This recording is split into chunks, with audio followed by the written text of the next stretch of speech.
Okay, it's 5 o'clock. Welcome everybody. Stand for the Pledge of Allegiance. I pledge Allegiance to the flag of the United States of America and to the republic for which it stands, one nation, under God, indivisible, with liberty and justice for all.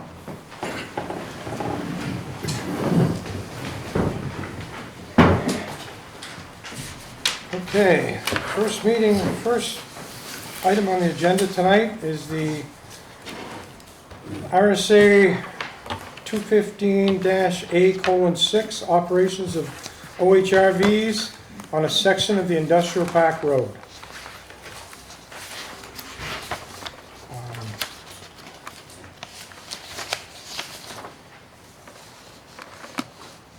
And this is because of a grant.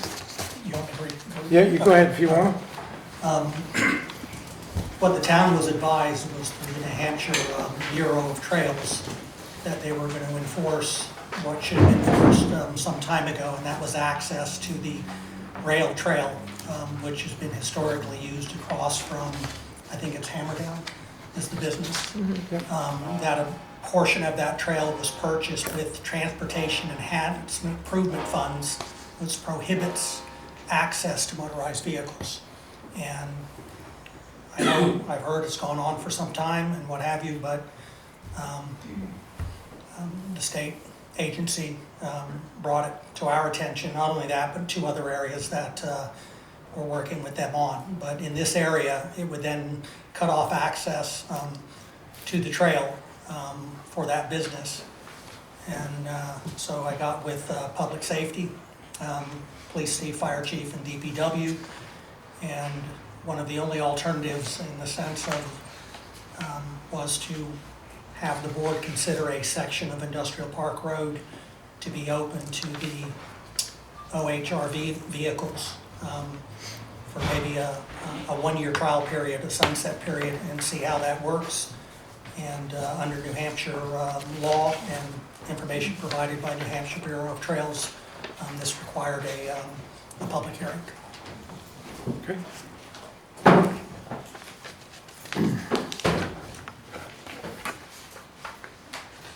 So I don't know if you take input or comment on that. We should be able to right now. Yeah, I mean, I know they have that window, but it could be something could be discussed Right. during the process. So any discussion on this? Right? I just want to be able to give my input, since I'm the one basically who put it in 40 years ago, 35 years ago. Was involved with it with the Snowmobile Club, ATV, back when Littleton Snowmobile Club was originated. It actually was an ATV club first. The off-road riders were. And the section that originally went from Littleton all the way to Woodsville was just like this. It originally was bought with the same type of federal funds. The state had to go fix it afterwards because then they opened it up for wheel vehicles to be able to use. That area where Hammerdown Construction is now has, for the most part, always been opened up. The landowners in that area have always been graciously allowing it to be used for parking and the trails to go through there. Eric Rexford has made huge improvements in that area with the land. But as a side note, I'll throw this out because he's not here, Deb is, but insurance for them does not want a free-for-all parking area there either. And Eric has been allowing thousands of people to park in that area for everything from biking, hiking, cross-country skiing, you name it. Part of this, what they're working on to be able to help alleviate and fix this, is putting in parking up on the other piece of property up by Old Burndy, the stitching factory up in there. So that's going to alleviate part of this problem with parking further off the road. But if there's any questions on any of this going back 30 years, I can answer. So. Thank you. I have a question and some things to say. When did Hammerdown start their business with ATVs?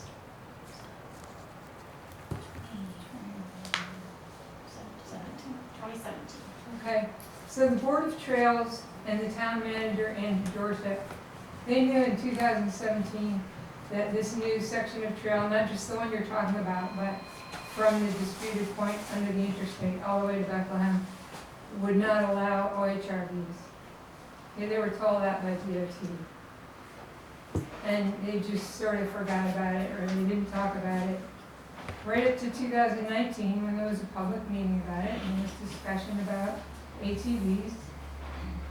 And DOT sort of reminded them about the hearing in 2017 that it wasn't allowed. And what Chris Gamache, who was Board of Trails, said was,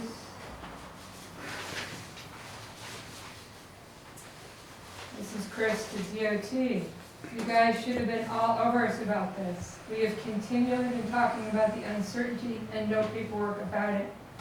I still want to see what DOT has in the files for this. From where to where is TE?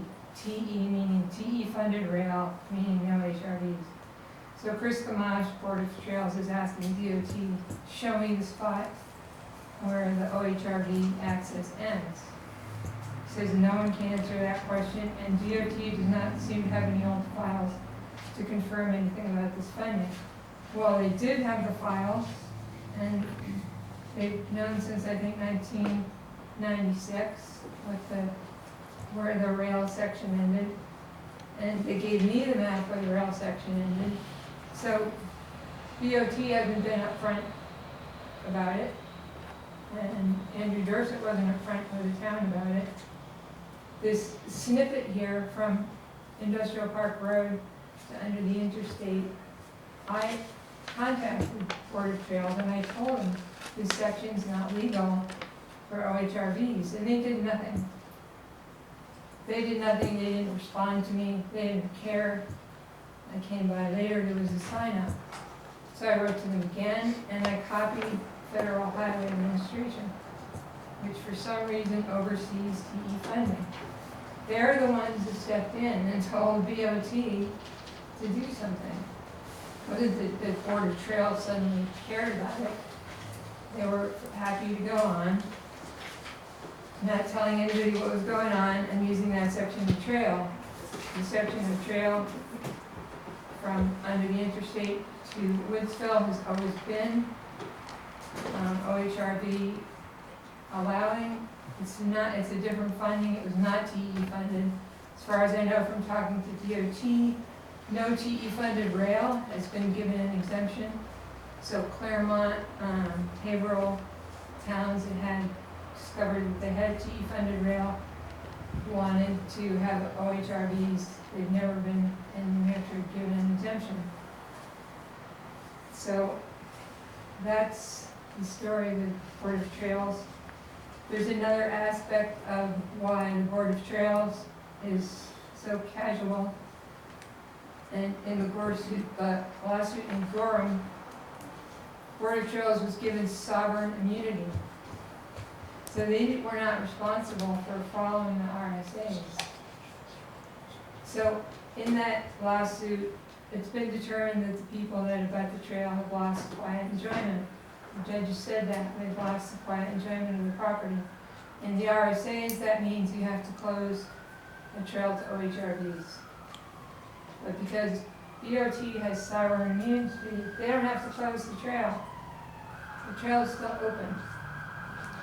So understand that in dealing with the Board of Trails and DNCR, you're dealing with an entity that doesn't have to follow the RSAs. And that's their attitude.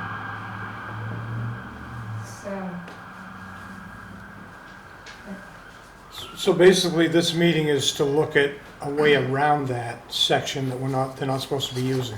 Yeah, but I just want to clear up the history. It's not DOT had a... And I can kind of add to that is originally when, it's partially correct, originally when the section to Woodsville was pulled, I guess you could say the end of the line, according to the way leases work with railroads, which honestly makes no sense, but we won't go there. The end of the line was that 100 yards back from Hammer Downs, which is about that far back. But in order to pull all the rails, they pulled it all the way up through. And it was just made it easier for construction equipment going down and back. And also to work on the power lines and everything else in there. So they pulled the remainder of the rails. Really weren't supposed to. They got permission. There was red tape that was supposed to be filed to change it over, so that last little bit was all incorporated.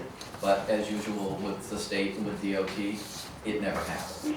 And that was back, I'm gonna say probably 1980 something. So, as usual, it haunts them when they don't do the right red tape. And that's it, just as far as that section. Like you said, this is to alleviate that issue. So. Sorry, Mike. Rudy? Yes. I'm not friends with this guy, Eric, that runs the business over there. I went over there a couple of times, I talked to him and stuff like that. This particular subject that you guys talk about is, it was a sign between Dorset and Eric, okay? He came over here, I don't know, I think you were a salesman, But anyway, he came over here, he did all the presentation and stuff like that, and everything it was on paper. Like I told you, I don't know this guy, okay? But I see that this guy over here is good for Littleton.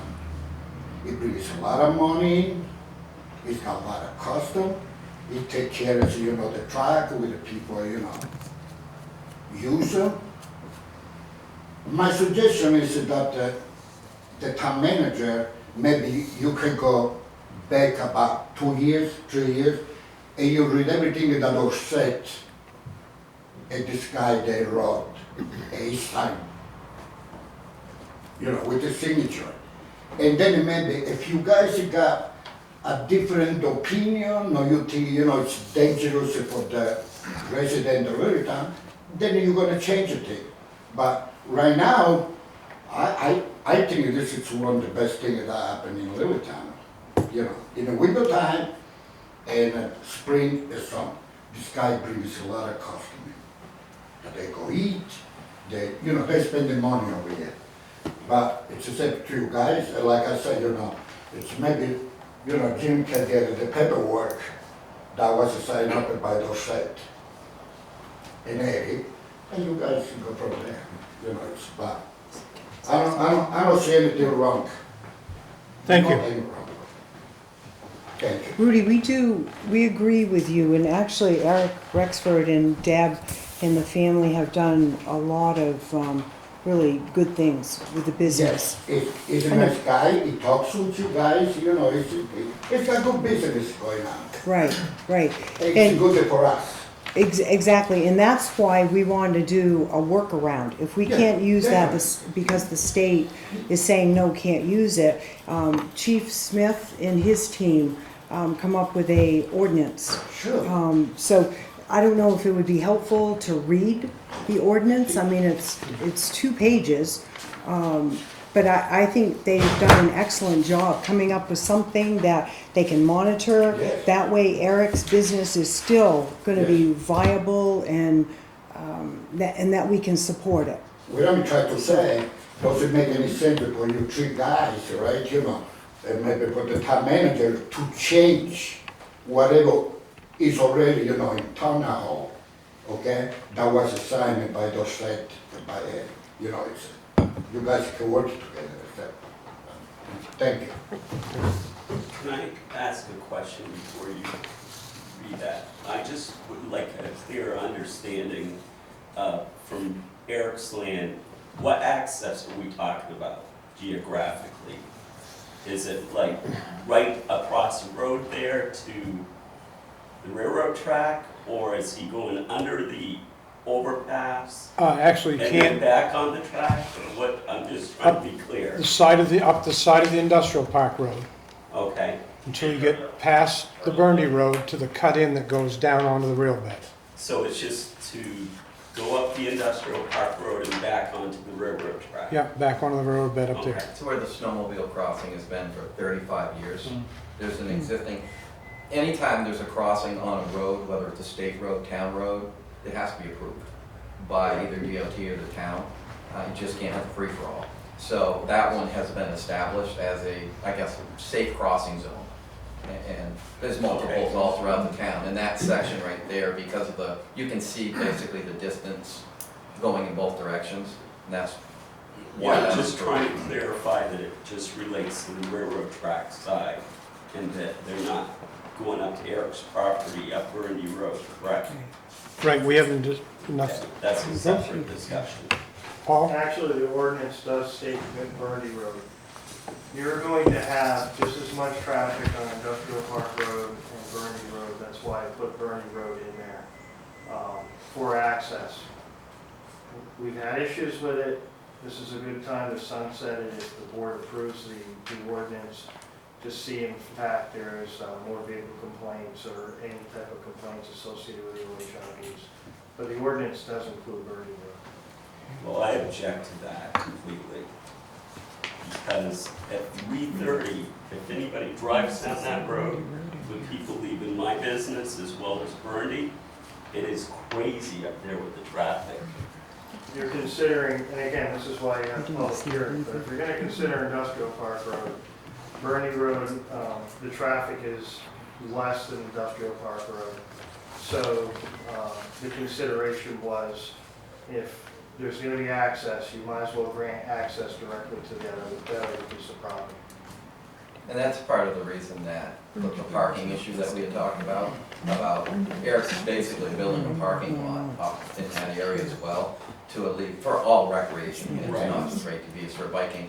And the other issue that we've got that hasn't been brought up yet too is with this section of not being non-motorized, this means all your new electric bikes, all your electric scooters, everything else, they can't ride on that section either. Which, that's your big new thing, under a certain, That's incorrect. there's a certain motorized, but it's coming. Electric vehicles, and electric scooters, electric bicycles fall under a different state statute, and they are authorized on roadways, No, on the roadway. on the roadway. I'm talking about on the railbed. That railbed says no motorized wheeled vehicles. And that's that section, that 100 yards where everything else is being shut down. All these new bicycles that are coming out with motors, electric motors and stuff, they're all, that's what's coming to the communities. I was in Franklin and Notch yesterday, walked the whole thing, and the amount of people, it's not allowed there either, but the amount of people on the electric bikes and the electric skateboards and everything else, that's what's now being brought into all the communities, and these people are all spending money. Thank you. Any other? Go ahead. Matt Champagne, I'm here. I sent you guys an email, I think last week or 2 weeks ago, from the Music Valley ATV Club. Yeah. Is this for the entire industrial park road from where it comes across all the way to the lights? No, Or is it just to hammer down? just to Eric's, just to hammer down. To the trail crossing, rail crossing.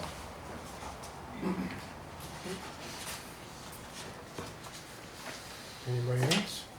Just to throw something else into the public note, let you guys know. I also work for Fish and Game on OHRV safety. My boss is working on enhancing the laws that are already there, but within the next year or two, all the 8 side-by-sides, they're gonna be registered for road use. People are gonna pay, I'm gonna guess it's probably $250 to get a license plate. They have to be road legal, which is just gonna require certain tires and a windshield and a horn. And they're gonna fall under motor vehicle. Probably, they've done a poll with about 50,000 registered side-by-sides and ATVs that are out there. This does not include ATVs, but the side-by-sides. And they had a very quick response of 30% that came back and said, absolutely, we're gonna pay to do it. And I mean, they're miniature vehicles anyhow, actually bigger than some of the vehicles that are out there. But so, with that, the so-called use on public roads is going to, everybody, once that happens, you're gonna see them everywhere. I mean, all these people who have them are gonna be driving and parking on Main Street because they're a motor vehicle. They're gonna be on their side streets, they're gonna be driving from their homes to go to work. I mean, that is coming. And with that, the trail use is actually gonna lessen. If you think about it, more people, they'll take it and go off-road riding where they can, where they want to, But the rest of the time, they're just gonna simply say, I'm just gonna drive it from Littleton to Berlin on the main road, and then access the trail system when I get up there. And that, I give it within the next 2 years. They got bogged down with COVID, with all the legislation in Concord, so they were just gonna be pushing it through. Basically, they already meet the dune buggy registration requirements, so they're just gonna be enhancing that. Thank you. So, Do you guys gonna make up your mind today, or you're gonna have a special meeting for this thing? Because I personally, because I live in Littleton, I'm a taxpayer, I go for care. I actually, when I get out of here, I go talk to her. Because, you know, whatever is going on right now in this meeting, it should have been over here, maybe send a letter to, you know. Oh, okay, Letters were sent, okay. all abutting property. You know, but just to say, I mean, we can't talk, I mean, people can't talk about this individual that in the last 3 years he did so much for Littleton. His other half is here, representing Oh, him. oh, that's good. No, but you know what I'm trying to say, I mean, you know, if you're gonna have a special meeting, that people can come over here and take care. Related to you two gentlemen, then, you know, it's something different. But nobody, because when they signed the paperwork, and believe me, I follow everything, when they signed the paperwork in between Dorset and Karen, all this stuff that few people talk about right now, they were put on the table. They were put on the table. Everything was written, right in black and white. And now all of a sudden, I mean, you know, it's, you guys know what to do. Ask a question. Is there a way to enhance this or to alleviate having to come back in meetings later on where, say this works out, great, there's no issues. And it wants to be expanded so all these people can come up and spend more money on the main street. I don't know if you're aware, originally the bridge on Bridge Street was constructed for one reason, and that was to be able to get motorized vehicles, no matter what it was, to get those vehicles and people using the trail access to Main Street. So they're not using the covered bridge, and that was the sole reason for it. And I'm just thinking, you know, if this works out, to be able to easily say, okay, we're gonna paint lines, do whatever we need to do, to be able to, you know, work with Chief Smith, and he and I had started talking about this, I think, what, 5 years ago, on getting those people who can spend money further up the line, even if it's just for parking and then they walk over, what have you. But I didn't know if we could do that instead of having to have public meeting after public meeting for something that works. So, again, we don't need a discussion on it now, but I'm saying if you could throw trial it in. period, let's see if it works. Yes, absolutely. Yeah. But you would have to come back for a public meeting to expand it under the RSA. That's what I say, Yeah. I didn't know if you could avoid that to Yeah. say, okay, we're gonna do it, still have a meeting, but. And this particular one, as written, would expire November of 2022. And so the board would have to reinstate it for next year, based on, Honestly, that's how I think almost all Okay. towns are. It's a 6 months. Throughout the state. Yes. Hey, Jim, do by any chance you know if any quote-unquote laws they changed since they signed that paperwork when the Dorset was over here? Do you know if any laws change? no, the laws were there and they weren't enforced, and They- it wasn't, They were not enforced. no, they weren't enforced by DOT and New Hampshire Bureau of Trails. They're the ones who are now stepping forward and doing what the young lady had expressed, that this should have been dealt with probably a number of years ago, not just in 2017, but back when people were accessing the trail, you know, when the rails were You pulled try up. to tell me some people in the time that they wrote letters or complain, something like Oh, that? that I don't know. It was brought to the Bureau's attention, and it was brought to their attention enough that they had to take action. Federal money was used, federal complaint was filed, therefore the feds cracked down. Oh, you what? That doesn't mean that somebody must rot away, right? Yes. Or we complain. Instead, if I got a complaint, I come over here, and I tell them my true self, man. But a person could complain about the trails and they don't have to even live in Littleton. Yeah. But do you know how much work that guy did in that particular property? She knows. I'm pretty sure that Roger knows it too. It's anything, you are a planner. You should know everything going on. I know. You know how much work this guy did, how much money he spent. Do you want to read it? Yeah, do you want me to read it? Okay. Why don't we go ahead and read the Sure. ordinance then? I'm sorry, I don't mean you know to. That's okay. Really, Just so we can go over it. Chief and his team owns this, so if we have questions after,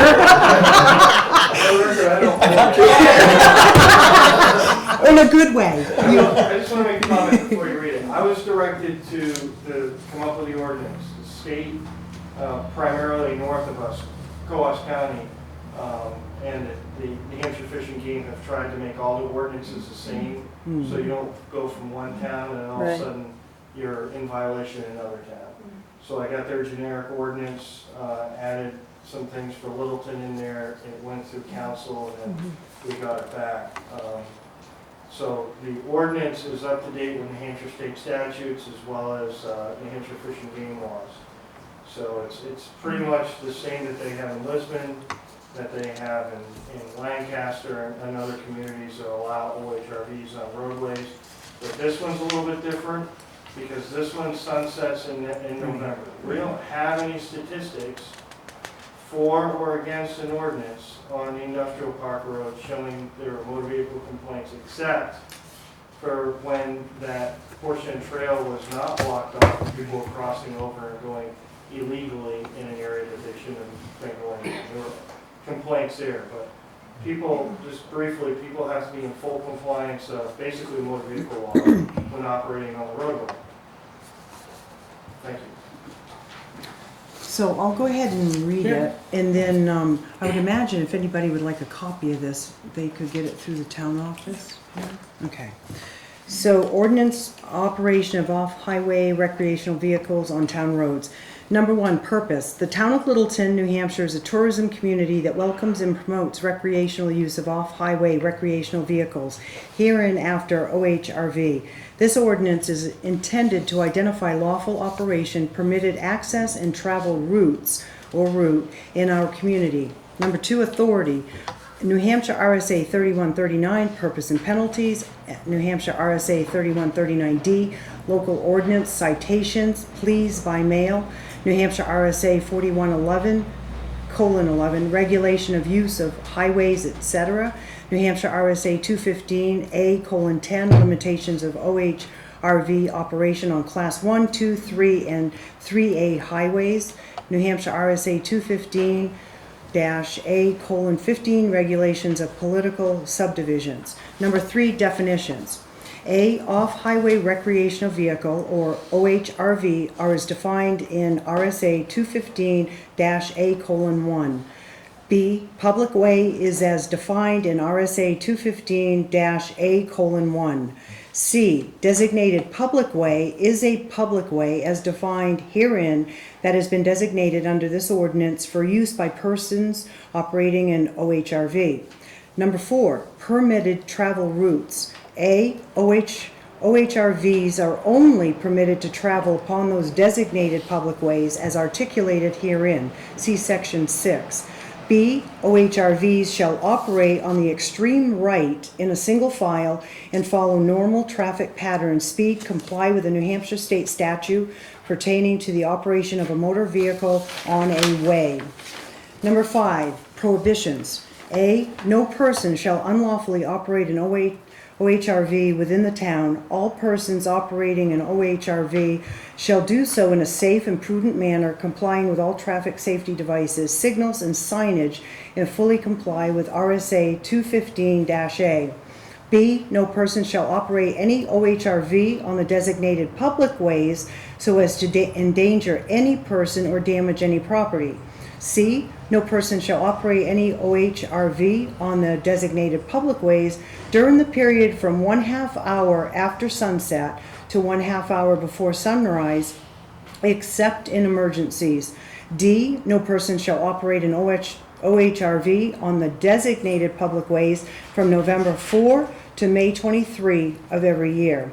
E, no person shall operate an OHRV on the designated public ways without working head and tail lights. F, no person shall operate an OHRV on the designated public ways unless it is equipped with mufflers and an exhaust system which comply with the requirements of RSA 215-A:12.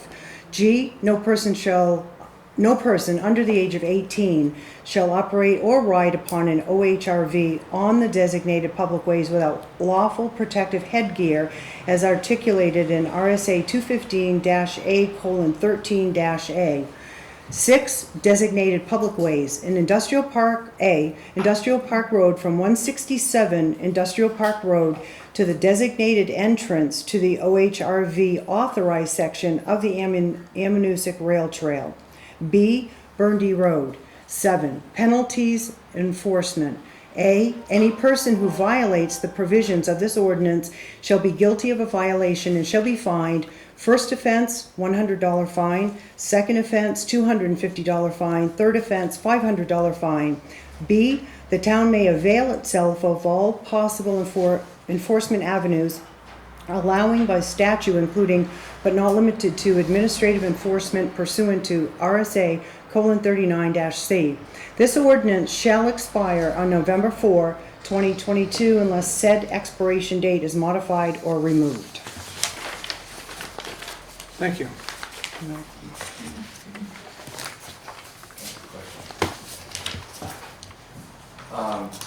Maybe, hey, Paul, and this may be in the wording.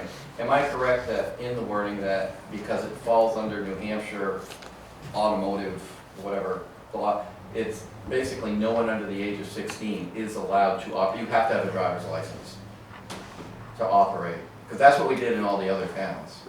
I have to look at the state RSA, but I believe that's correct. Unless, And there that's, is a portion about it being accompanied by an adult, but I'd have to look at that part. yeah, that was the accompanied by the adult part was what we did up in certain areas up in Berlin where they were like road crossings and stuff, but for the most part it was, I use Berlin as the perfect example up in Gorham, is all those places on the roads up there where they pass the ordinances saying you had to have a driver's license, basically, you had to be 16.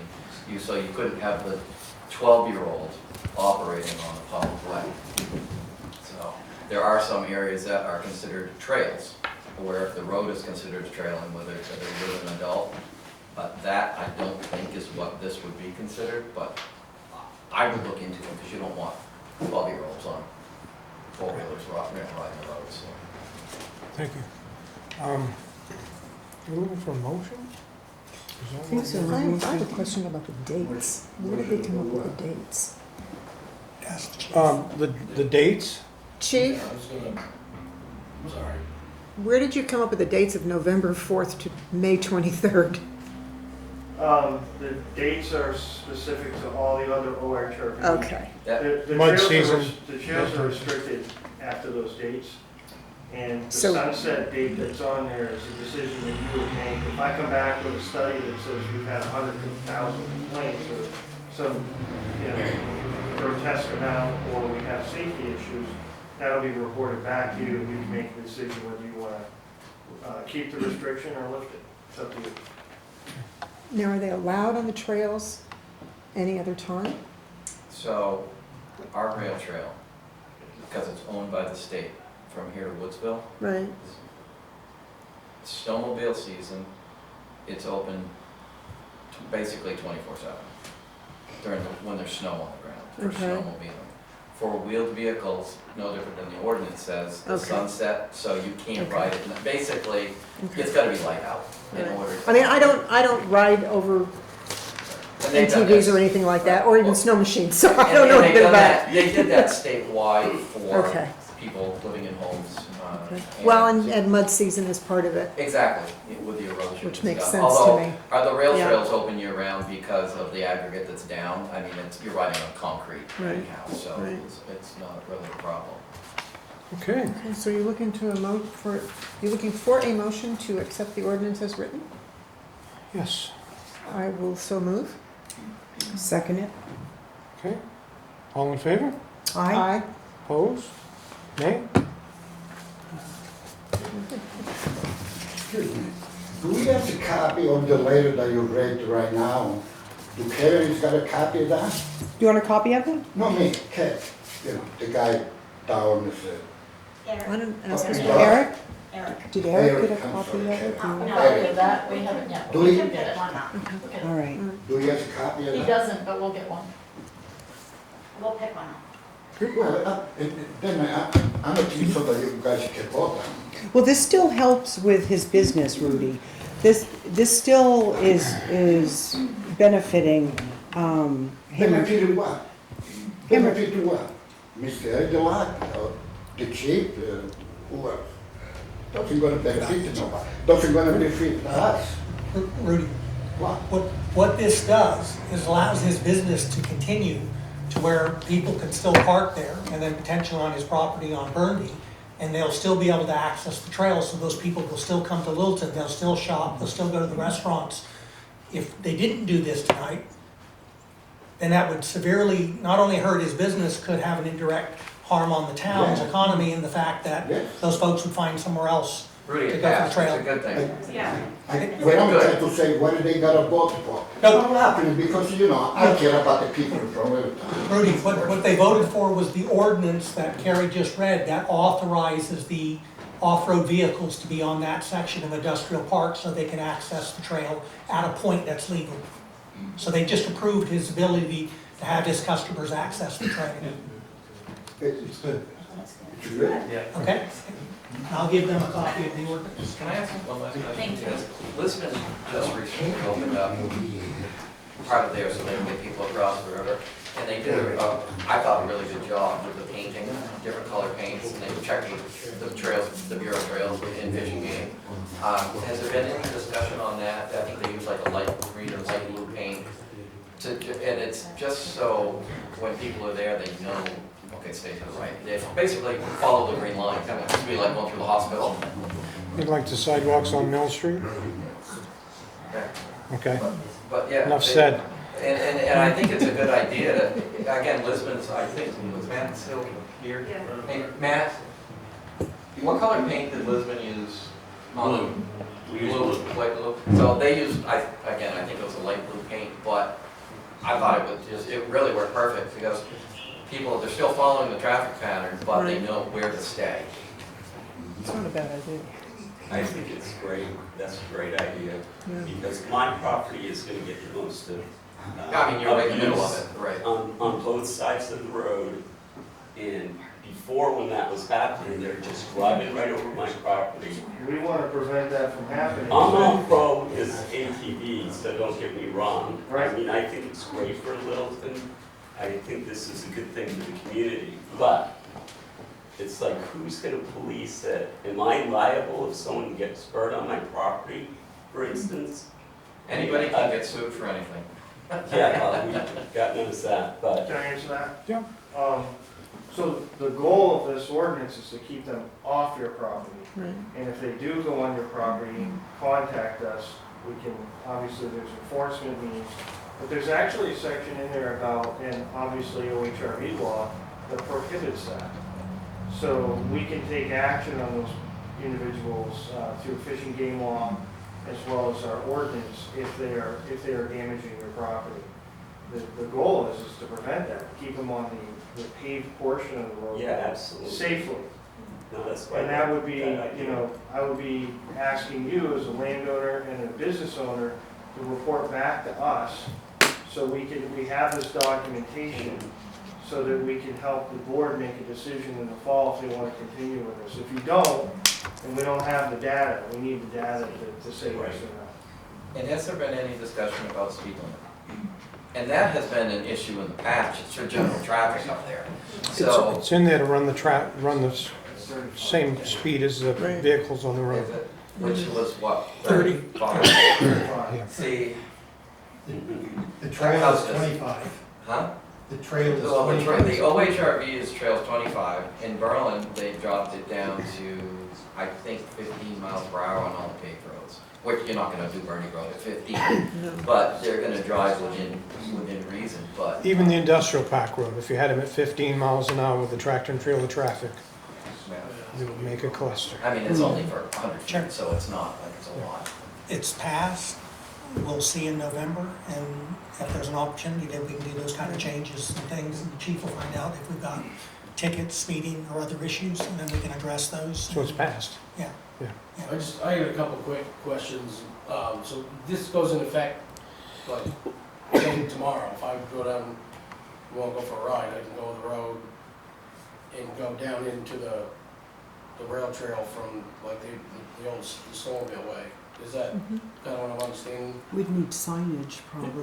Yeah, Signage, and then I like the idea of the painting, too. Yeah, I like the idea of the So you've got the, Yeah. you're gonna Just the only have, reason I ask is I'm doing there's a memorial ride for a good friend of mine that we're doing, getting some guys together, and it's probably gonna be 5, 6 of us, but I wanna make sure we do it legally and not, and that's only a couple weeks away, so I don't, I don't wanna do something I'm not supposed to be doing, so. we should have this, we got a date that we can,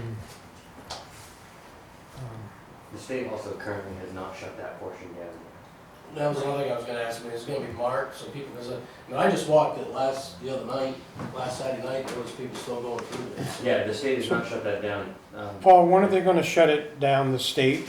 My apologies, I was having some technical difficulties, but, Yep, it should be shut down now. They shut it down. I actually had a woman get, unfortunately, she got turned around. She meant to go to Haverhill. She ended up with the little girl. And so there is clearly a sign there that says no wheeled vehicles and that it's prohibited. And Coming my this assumption way. is, yeah, which where the gate is. going south. So my assumption is if they did it there, I mean, I can check, but I'm pretty sure they did it down there. What they haven't done is they haven't moved gates and they haven't put locks in. I made those requests last fall. okay. And the state has been very slow to respond to those requests. We've had vehicles actually traveling on both portions. More importantly, on the rail trail that's for pedestrian use, there's no gates. And they could hit people walking there. This Okay. ordinance, though, is effective immediately, correct? Effective immediately. Okay. And the dates saying they do that, like up in Berlin, Gorham area, they have the dates. So say in April, we can't ride ATV down through or side by side in April. We have to wait to that date, is that? Yep, correct. Yep. Well, as of November, this is being reviewed again. So this next spring, they may be able to modify it. You never know, right? Hopefully Okay. then we'll slow it. Yeah. I guess we're all set on this one, it's, Can I everything's make a passed. motion to close it to public I'll hearing? make a motion that we close out the public hearing. I'll second. All right, all those in favor? Aye. Public hearing is closed. Thank you.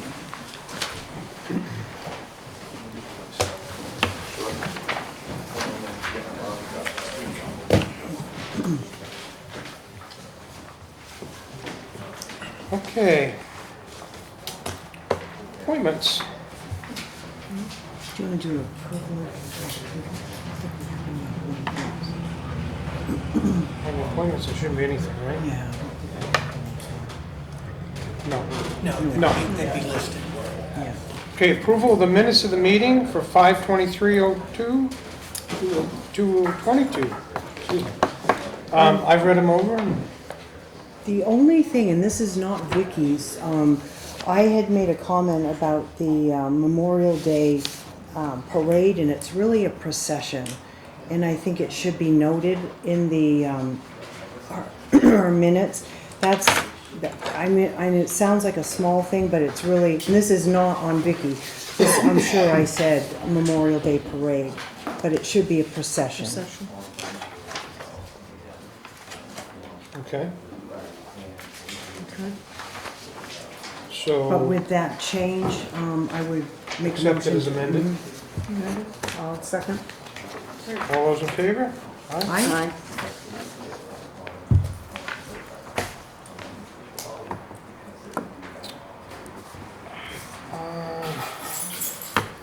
Presentations. Primax. under the town manager's updates, right? Okay. We got presentations first, but I don't think there was any. No, so- it'd be some, Okay. they'd be listed. Town manager's updates. Jim's gonna do an update on the Primex insurance. Yes, I got this and I panicked. I forgot we had a meeting on the 27th, I was thinking. Yeah. That we weren't meeting after this one until the end of July, so I added it to the meeting. And what Primex has done, it's the town's insurance carrier for both property and liability and all through workers' comp, is they have offered, I guess around the state, to their members, an agreement on property and liability for an agreement of a plan from 2023 to 2026, that in any given year, the increase on the insurance would be no higher than 7%. If it was lower, then the town would be charged lower, but we'd be able to long-range plan, at least for budgeting purposes, at a 7% figure, and hope then that it comes in lower, but at least if it went higher. It's capped at 7. It's capped at Capped at 7. 7. And the same proposal is being offered involving our workers' comp through Primex. The difference there is it's a 10% cap, and that usually is based on your own personal history with employee injuries and the such. But after talking with Lori, we felt that it would be an advantage to the town to take advantage of the 3-year agreement, both budgeting and cap purposes for both liability and workers' comp. And if you're in agreement, then there's a motion on each one specific to the particular policy. Mayor? Roger? Yes, go ahead. How are our workman's comp claims? Actually, we Are they didn't, low? yeah, I mean, we didn't have a large increase this last year, but they look on your workers' comp, they do a 5-year Right. flowing aspect, Right. so your MODAC factor, so biggest claims, usually come in your labor intensive, police and fire and DPW. And we've been fortunate, at least this last year, that we didn't have anything, serious or whatever that come up. But they are the most volatile of your Yeah. premium that could rise. You've been here, what, a little over a year? Yeah, 14 You wouldn't months. happen to know what the average is for the last? No, I could have gotten that from Katie, and I didn't. I know last year it was like 2.3% Yes, increase Paul for and Mike. previous. I don't know if they know the percentage-wise or the Paul? number of claims. Mike, do you have any idea how many workman comp claims you've had the average over the last 5 years? Primex would have that information, Okay. because that's, so a lot of those health-related things we might not get directly involved in. Okay. Could you dig that up for me? And I'm just curious for the information, that's all.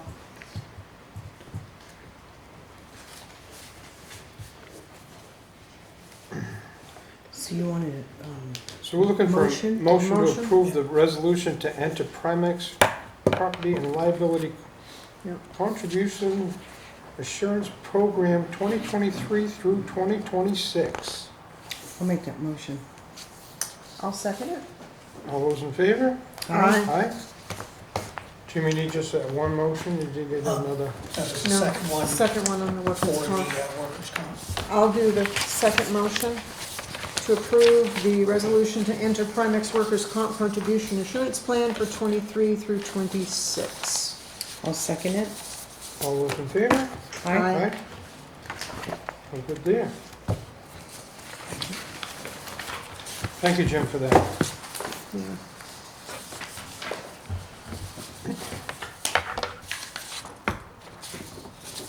Yeah. Okay, we're under new business now. I have a couple of questions for the town manager. Does that go under that, or do you want me to wait until later? Is it about the Primex stuff, or is No. it just town No, manager it's stuff? the other things I talked to you about. We can wait until select board. Board of Select. Yeah, Okay, yes. okay. Under new business for the fire department for accepting the CIT scholarship in the amount of $500. I'll make that motion. I don't know, how would we word it? The scholarship received through the North Country Health Consortium will assist in offsetting the cost for the employees. Make a motion that we accept that, and then I think the chief would expend. Yes, it's a class they've already taken, so it'll kind of go back into that account for their training and stuff. Okay. So it's obviously just for mental health crises, and it's an outstanding program that de-escalates the situation for the person suffering a mental health emergency, just to bring it down to a normal level and stuff, to try to avoid any violence and keep the, if you will, that call from escalating. Good. Okay. Yep, so I make that motion. You made the motion, okay? I'll second it. All those in favor? Aye.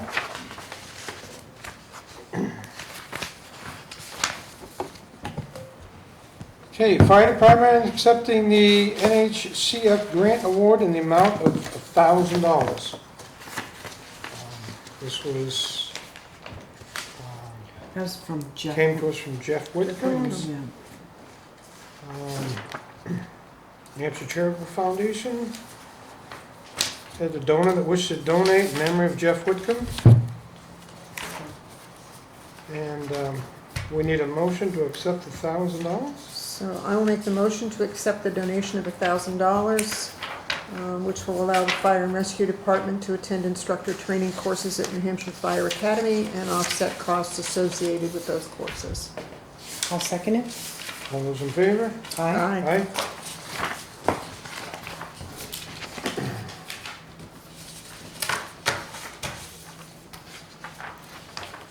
Fire department, again, restructuring positions.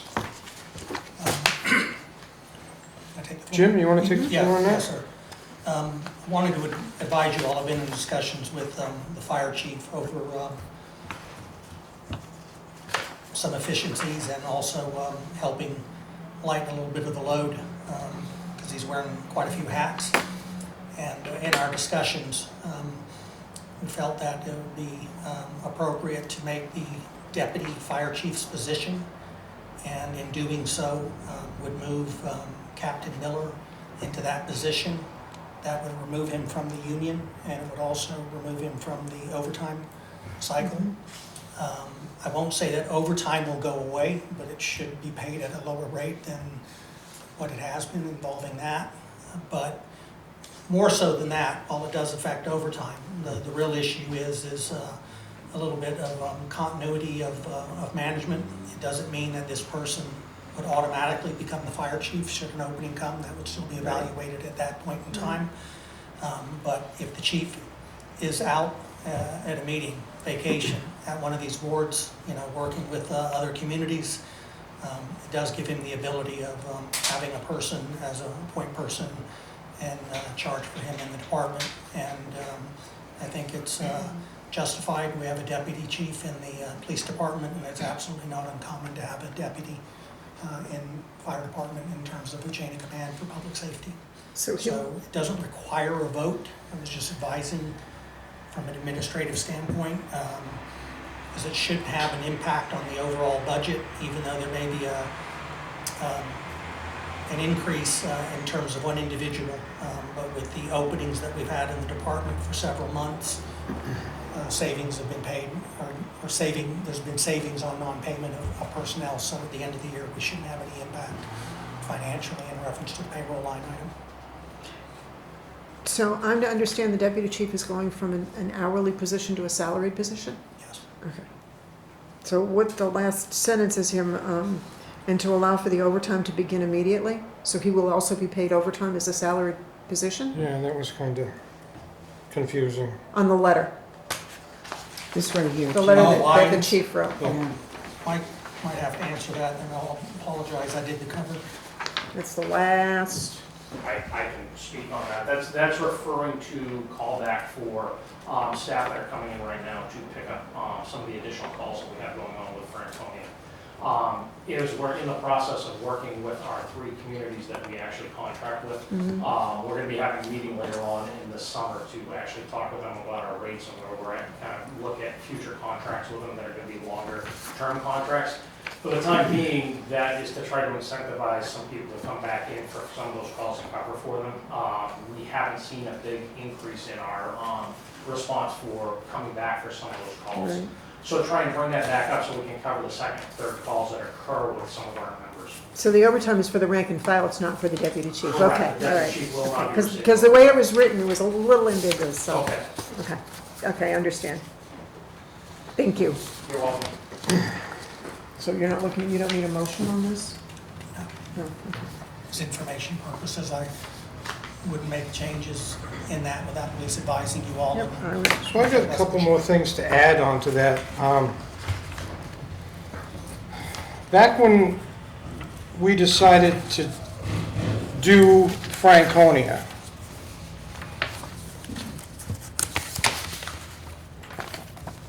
the 2-week pay period that we had when the decision was made, Fire Department EMS, $4,471.57. So then we move to the next week when we're doing Franconia, $7,230.62 in overtime.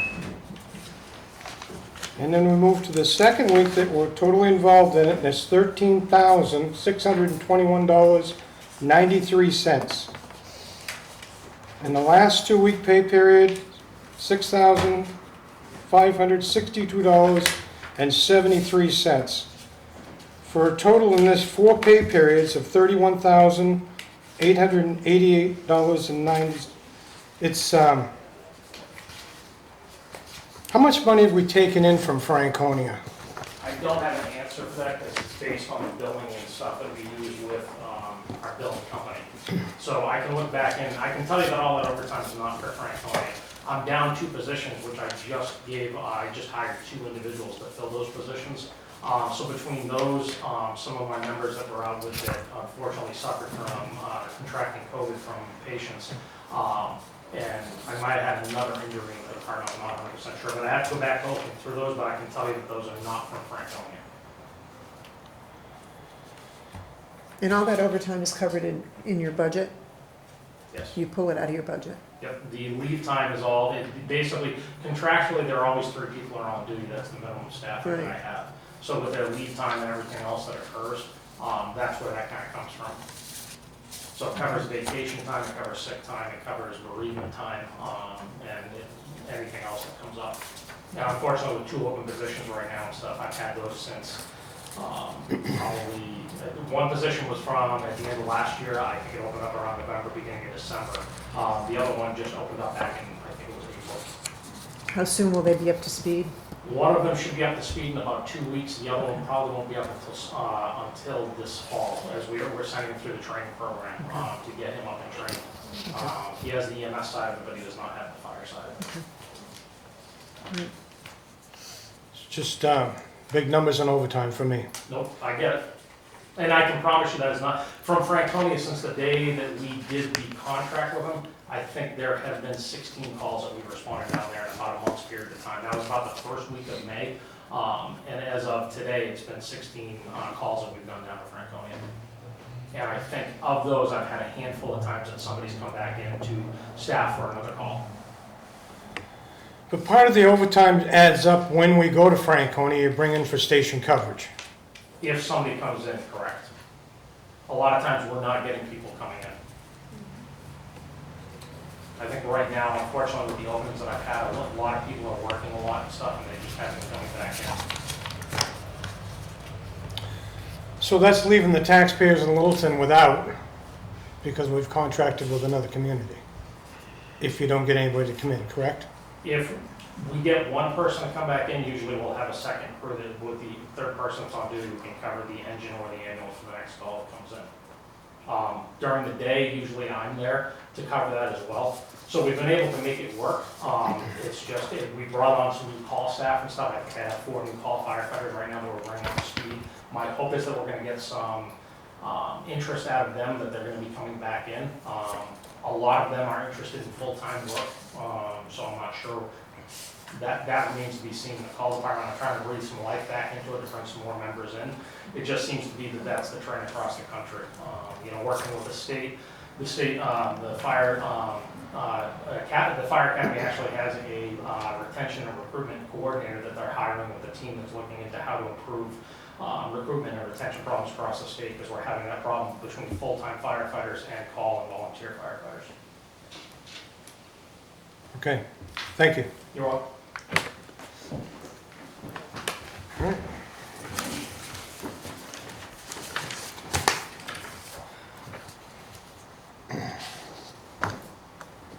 So, the next on the agenda is Public Works. New Hampshire DES wastewater state aid grant, pre-application for sub-area 5 sewer project. Doug? Yeah, good evening, Board of Selectmen. This is a follow-up from a process that started in 2018. That was I understand it's a pre-application was submitted at that time when this project was getting put together and come into the warrant article. It was submitted to DES, and it put the project onto their priority list. But it was used with a placeholder cost estimate at the time. So this is the final submission to the program. This officially will secure the grant funding for the project, which is a 30% portion.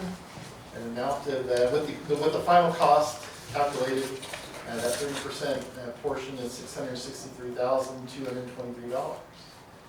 So this application will get submitted. The upcoming deadline, I don't know if I noted that on here, but it's coming up soon. Anyways, the action tonight is to authorize the certificate of authorization for the town manager, James Gleason, to act on behalf of the town of Littleton in submitting, or in negotiating for and accepting any and all state aid in connection with sewage disposal facilities in said town of Littleton. Answer any questions you have. Okay. That'll just get us further along in the project. This will complete it. This is completing the funding. Okay. Yep. Do you want a motion? Yeah, that's Okay. good. So I'll make a motion to accept or apply for the receipt of state aid in the amount of $663,223, which will be deposited in the sewer fund and applied to the 2018 warrant article 3, sewer storm water roadway project bond 2018. And I'll second that. All those in favor? Right? Aye. Thank you, Doug. Yes, thanks, Doug. Doug, one more question for you. The Byrax? They're coming in. It's coming in 2 shipments. First one will get shipped at the end of June, and the next one will come in 2 weeks after that. Okay. Good. Thank you. Okay, administrative. The AFSCME bargaining unit, Fire Department, EMS, Department of Public Works, and the transfer station. Yes, Chairman and Board of Select held a meeting with the members of the ACME representatives for fire, EMS, DPW, and transfer station. This is an issue that has been talked about, I think, even with the previous manager, where they're requesting the ability to stay under the ACME contract, but break into bargaining unit A and bargaining unit B, with the fire EMS being one unit and DP and transfer station being the other. It would not create 2 separate unions, but it also wouldn't tie one department to another in reference to, just to say there was an issue that couldn't come together involving DPW. For the bargaining. Then the fire department, wouldn't be held at that. I talked with Mike Elwell, and he said there are pros and cons. I mean, one of the cons is that you use a little bit of your leverage, if you want to use that term, in negotiation, because they are a group and so therefore be tied in. But the pro is that it does make it a little more efficient. It does allow you to focus on individual departments And if there was an issue, not all the departments get pulled in to an issue if it's just one department. Right. And knowing that we have fire, EMS, DPW, and transfer station this year, and the police department, to be honest, I felt asking you for support in them going forward with this change might help at least alleviate what has been kind of an issue amongst those folks, removed from the table, so that maybe when we get into the summer negotiations, we can focus on the real issues, that may be dealing with either language in a contract or what I'm going to anticipate is going to be a tough year just based on inflation of what we may face. And so I just felt that since this, I didn't believe it hurt the town's position at all, but it felt that it would be a good gesture to the union to allow them to break in these subunits and at the same time, as I said, doesn't weaken the town or hurt us in a position of bargaining. So when you're dealing with the fire department EMS, it's totally separate from the DPW transfer station? Yeah, if there was an impasse or some issue, it wouldn't hold the others up. Right. And it would also be listed on the warrant article as its own standalone, just as DPWs would be, as the union contracts are put on for vote by the town. So how would the other departments in town be handled? Well, DPW and transfer. Right. Or No, one- I or one understand about the DPW and the fire, but what about the police department? That's separate. That's a And that's separate union. that is a Yeah, separate yeah, unit, yeah, okay. Yeah, so Okay. they don't need to subdivide or what have you. So It's this just- is the union that just deals with these two? Okay, Yeah, yeah. totally understand. Yeah. So It I makes sense. spoken with the union, I've spoken with Chris Kilmer, and I've spoken with Mike, and I told Mike that I have it on the agenda tonight, and depending upon, the outcome of the BOS, then if you approved it, then we'll go ahead and have him and Chris just start whatever the paperwork is to get that part done, so when we get into the negotiation side, that'd be hopefully something No, that that created a makes, positive that makes gesture. total sense to me because they're two entirely different I think it makes sense to separate them out with this section, Unit A and Unit B. Right, yeah, as Um, long as it's still under one unit, one union. Yes, because the other side of that is they have enough members in each unit that they can go through a process through the labor board without the town. So it's not like you have to approve it, but Right. the theory is that could open the town up to other union organizations then looking to bid on Right, a unit that if they decertify to pull out of this union and to go into another and talk with the union members, they didn't appear that's what they wanted to be done and wanted to avoid going down that road because they knew they were sensitive to some thought of maybe another union coming into town. So this was kind of a compromise that still keeps it under one union and just has a bargaining unit A and bargaining unit B. So in the union negotiations then, would they both A and B sit at the table together? Or is it gonna be two separate? Two separate. Two separate, Yeah. okay. All right. I need some help with the union this year. I'm gonna have to take what her. are you looking at me for? So I'm looking for motion. However I you mean- need to word this, Unless you, Vicki. any other questions? That's good. Motion to authorize the town manager and town labor attorney to work with ASME on an agreement to keep one certified union to allow fire department, EMS, and DPW transfer station to negotiate their own department contracts with the town. I'll What he second said. All those in favor? Aye. Aye. And then Jim, does that mean when they come to the table, they got no agreement to start with? they got what? No agreement to start with? Well, that's kind of an interesting question. I mean, there would be I don't know the RSA, maybe one of the chiefs can answer that better. If something didn't come up and there was an impasse, then I guess is it the old contract that is mandated in? Fall back on that? Yeah, so that at least would be the fallback in terms of them, but I could check on some other issues for that. Yeah. Okay. Good. that's all set. Next on the agenda is Board of Selectmen topics. I'm going to bring up the first one. And the first topic that I'd like to speak about is, it's Big Bertha, Engine 1. We had a meeting back in December. And back in December, we were asked if they could sell Big Bertha, and we said no, not without some more information on what was going on. It got sold. So now the thing is how to approach this to try to work something out to get it back. Excuse me, Sharon, can you give me a little bit of history on that? I understand about Big Bertha, I understand the sale, but who was they that sold? Okay, back, let me just get my paperwork here. I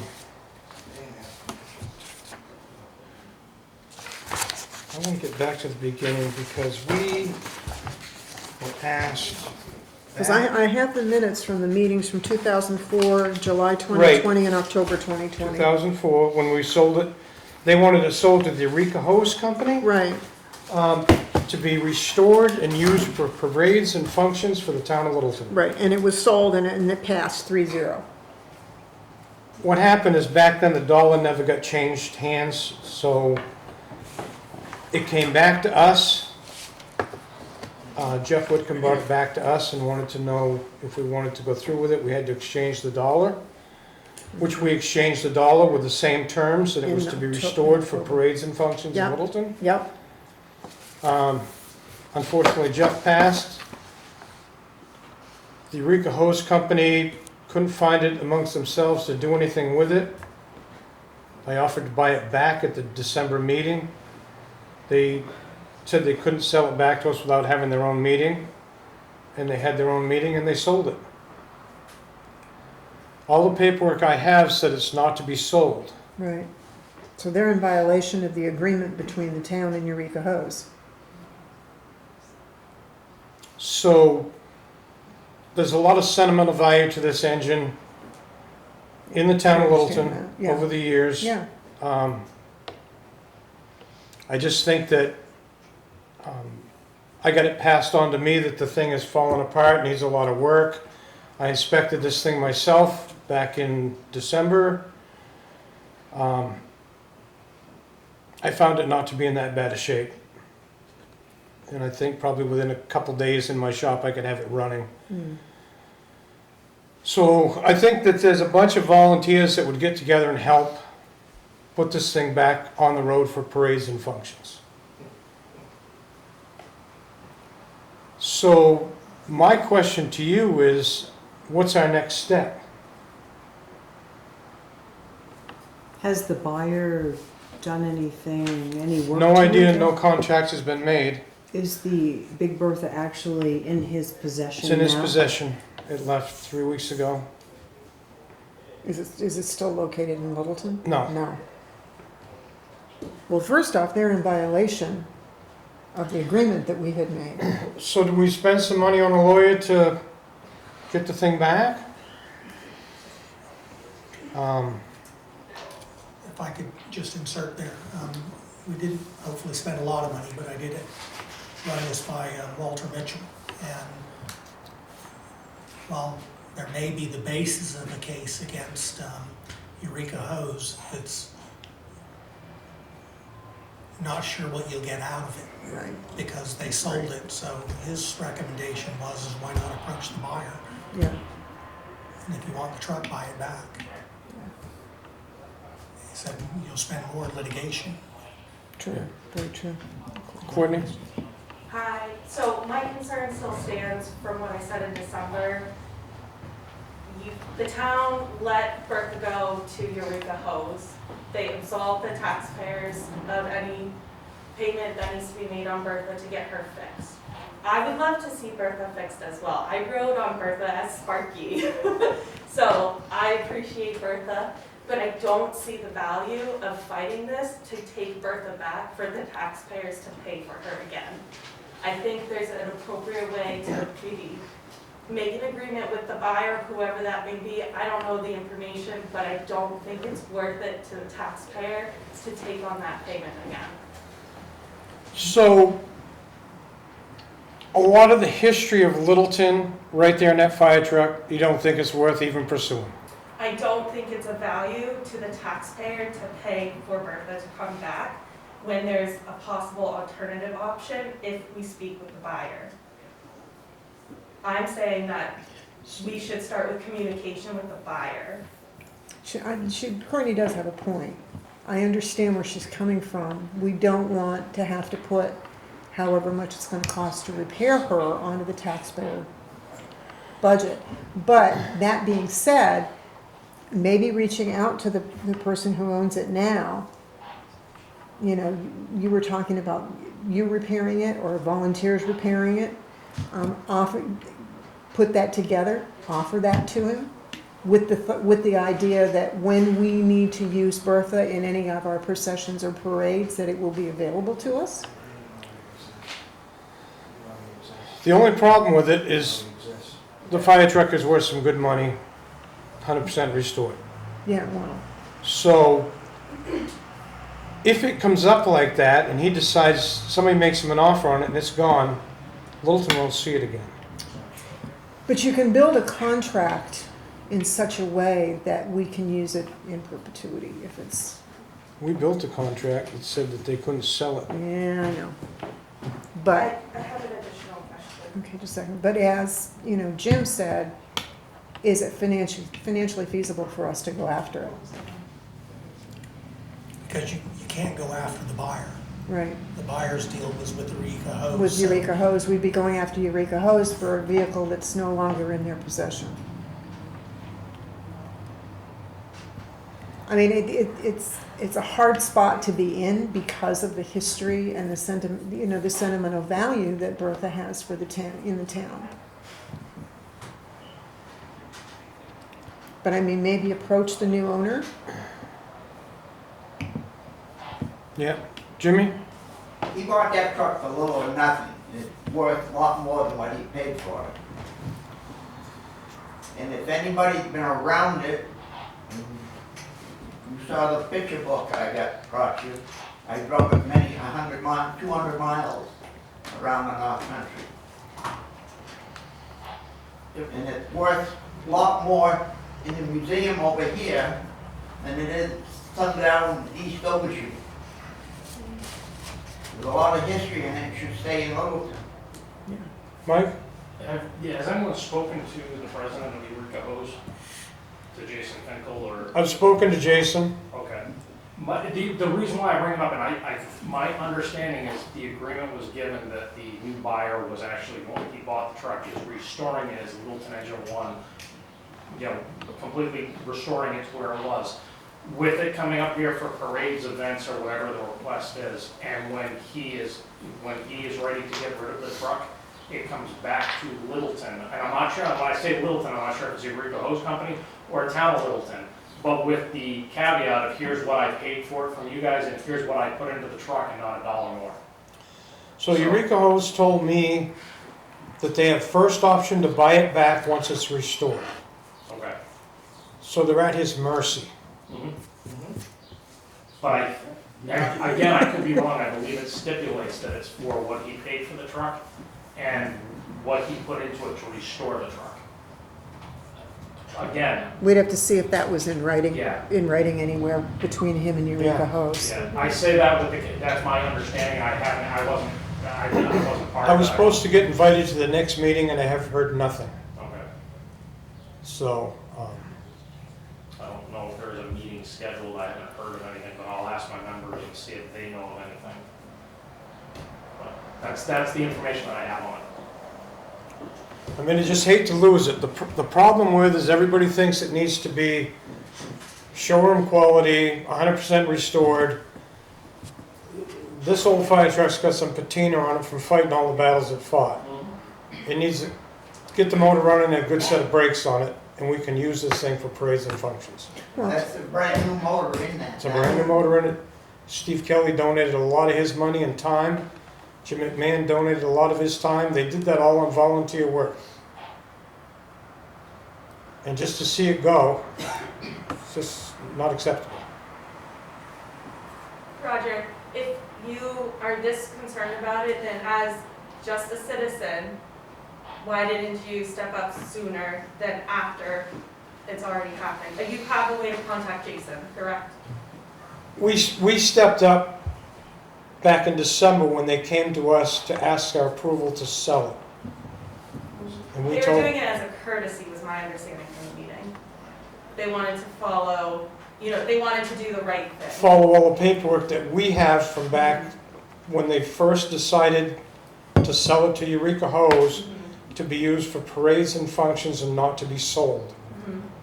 That's right in the minutes of the meeting. Right. So we didn't want it to be sold. Understood. And they My never, question was, you have a concern, it was suggested at the time in the meeting that if you had a personal concern and you wanted to take on the project to do that and not put it on the burden of the taxpayer. So now that it's been done, I feel like you're bringing it back to the town again when your window of opportunity was late. There's been businesses in town that have offered me donations to get this fire truck back. And this could Okay. happen. Is this in, The reason we're talking about this tonight is because it got sold and it Right. wasn't supposed to. Did you contact Jason anytime from December? I've After. been in contact, I've been watching this fire truck sitting in storage and then it's gone. Mhm. And then I called Eureka Hose and they told me point blank, they sold it. All right. That's where the problem is. Mhm. you never been around the truck, you never been. Oh, Jimmy, I've been around the truck. It's Courtney Bowler. I've been around Yes. the truck. You've never been around the truck and driven it I've 50 been on, miles. You've never driven it 50 miles. I've been on it in parades as Sparky. I appreciate Bertha. I don't think it's I fair just, for it to be on the taxpayer again. It's not gonna be on the Hang on, taxpayer. it'd be easier to address the board instead of each other, okay? Yeah, okay, let's So- go home. so our next step is what? To contact the owner. If you have the ability to, I'm trying to use the right word, to collect the funds or get donations or whatever, to bring Bertha back to Littleton, that it doesn't go on to the taxpayers. I mean, maybe that's the way we need to pursue it, to bring her back. I think a GoFundMe page would bring that truck back to us. But legally, as a board, can we do that, or do we have to have a citizen do that? Well, And that's, you can raise money, but until you talk with the person who bought it. Right, we can't do Right. anything. Yeah, I mean, Yeah. because they Right. have to be open Right, to selling it, so at least that would be the. that's the first approach. First approach. so we Then need, I would go for that. I mean, I really would like to see Bertha back in Littleton. I mean, I would too. Yeah. I just think it's a big part of our history. yeah, So, I'm looking for authorization to contact and try to make a deal. we need a motion for that? Or just let him, Consensus from the two of Yeah. At you. least I- he's acting go for it. as long as it's not expending tax money. Yeah, Yeah. go for it. I would say too, Roger, to see, Chief had mentioned something about a potential agreement, just to see maybe what was written up, so we could set our eyes on that, and maybe even first, just to Yeah, see. okay. And then get Dave's contact information to you to make a contact. But let's put our eyes on what the agreement was. The actual agreement was, yeah, Are you Yeah. okay with that? yeah. Yes, Okay. yeah, just, Yeah. let's make an effort and see if Alright. we can make this work. Yeah, Right. yeah, go for it. Thank you. Just to be clear then, because Eureka Hose doesn't answer to the town or the town manager Right. or what have you, so who will reach out to them for the sales agreement? I will. Okay, all right. Who is Eureka Hose? I've heard so much about Eureka Hose. Who is it? Who are they? Started years ago. Volunteer fire people, your normal firefighters, whatever, cannot do a fundraiser and accept the money. Eureka Hose was doing a lot of the As a suppers nonprofit? and stuff, and then they would buy stuff. The complete kitchen at the fire department was purchased from Eureka Hose. Okay. A lot of the backpack equipment, Helping families. Yeah. helping families, yep. Now they're doing scholarships. So is it a 501c? No, Think it's a nonprofit. so. 3C? Yeah. Okay. Jimmy? Way I understand it was set up for the firefighter that you got hurt, the money would go to them until they got back working again. Right, Originally, yeah. Originally, Yeah. it was Right. set up for like an insurance policy, because back then they had nothing. right. Okay. Okay, good. Back under Board of Selectmen topics, Linda? I have two things. I wanted an update on the available properties, if they've found anything, and when is the work on the offices supposed to start? They're still, I thought they were supposed to start this month. Actually, I sent an email to Sydney late this afternoon, actually before I walked over here. One, just to double check where we were at. Where? And secondly, because under our current lease, the payment's due July 1st with a 12% penalty if it's not paid, so I want to confirm where we Yeah. were on that. So I've emailed them because since the last meeting, I haven't had any update in reference. I think they're having problems with Trying to get the yeah, offices? yeah, and the trailer, I mean, Yeah. the building Yeah. in terms of that. I do have a list of some properties that were put together by Amy and Joanna. So I mean, I can bring them to the next meeting and we can have it on for discussion in the sense of what's there, but. Can you email those to us so that we can, I mean, I would like to go and see, Yeah. visually see the properties before we come back for a meeting. I'll do it tomorrow. Okay.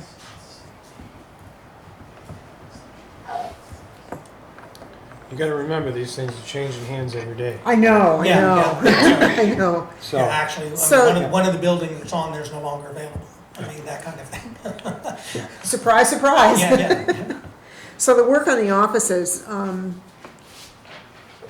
Hopefully, I'll have some more information once Yeah.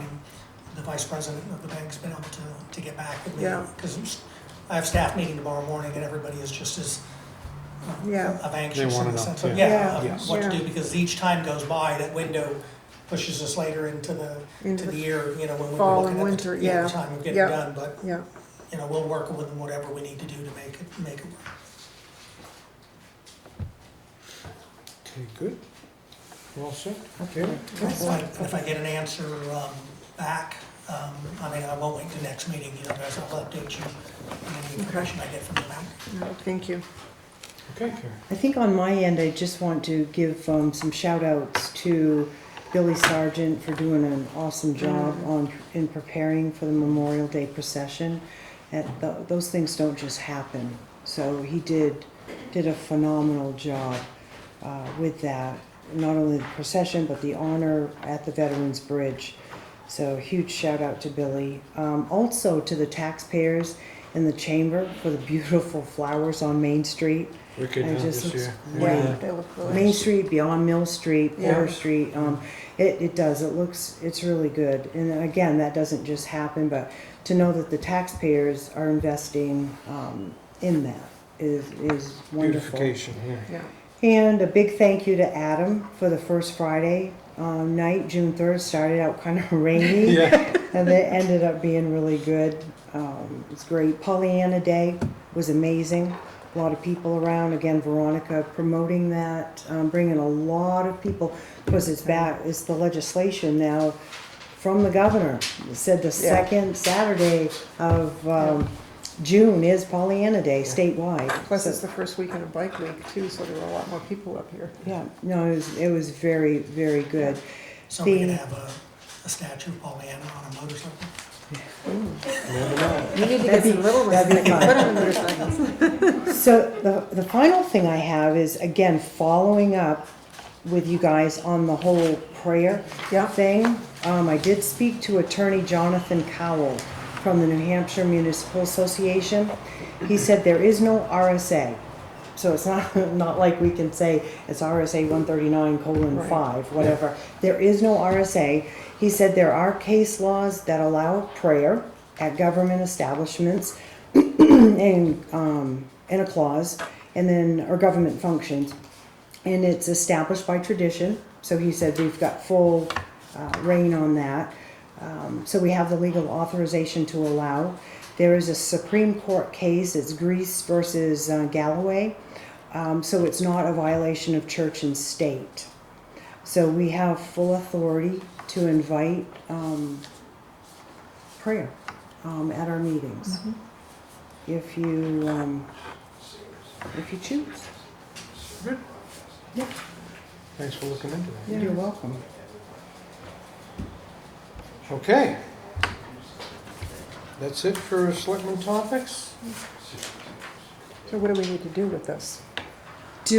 Should we put it in the minutes that I don't know, I'm not sure if we should put it in the minutes that we approve it, that it starts with our next meeting. I have spoken to a few people that are willing to come and pray, and whether they stay or not, but it would be like, we do the Pledge of Allegiance, then have prayer, and then meeting would, Have our meeting? yeah. But I do have some people lined up. One thing he did say, and I know this is kind of, and he gave me this example. Let's say a satanic church came to us and said, I want to pray over your meeting. Unless they're established here in Littleton, we do not have to allow that. And that was based on a case 2 years ago in Boston, where the satanic church went to an establishment in Boston and they wanted to pray, and the court turned it down because they had no presence in Boston. In the community? Mhm. Okay. Yeah, so just to. So it would just be the clergy within within Littleton, Correct, with an established church correct, in Littleton. yeah. So I can line this up for our next meeting, if You it's want approved? to line this up to the next meeting? We'll give it a shot, Okay. see if we get any, Any pushback? yeah, pushback or anything. Thank you. Okay. Public comment. Any public comment? Rudy left. Okay. Then, I have no comment. okay, go ahead. If I could, there is a meeting Wednesday, June 22nd at 5 o'clock at the Opera House. It's a public meeting inviting all stakeholders in the community to come out and talk about the riverfront commons. Yeah. So I got that. just to put that out, it's 5 o'clock at the Opera House on Wednesday, June 22nd. We had a good discussion on the last one. I think there was a lot of good input. The parties that were there, we had some suggestions, got a little bit of pushback on one of them, but we can let our wonderful town manager deal with that. That's why you have public meetings and you get input. Because you guys will make the final decision. Just like you let Paul. Board of Assessors, none? Okay. Looking for a motion? I'll make that motion that we adjourn. I'll second. All those in favor? Aye. Meeting adjourned, thank you. Thank you. And we meet again 27. 27th.